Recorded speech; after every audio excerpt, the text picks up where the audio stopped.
Kabilang ang isang Pilipina sa mga sugatan matapos ang stabbing spree ng isang lalaki sa New York sa Amerika.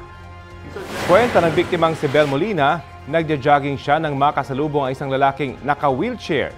Nang makalapit, doon na siya inunday ng saksak ng suspect. Nakailag naman daw ang biktima pero tinamaan pa rin siya sa braso. Nagpapagaling na ngayon si Molina. 3 iba pa ang nabiktima ng suspect.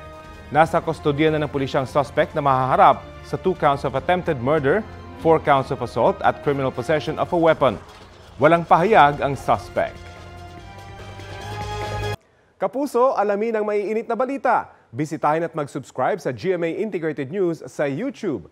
Sa mga kapuso abroad, samahan niyo kami sa GMA Pinoy TV at sa www.gmanews.tv.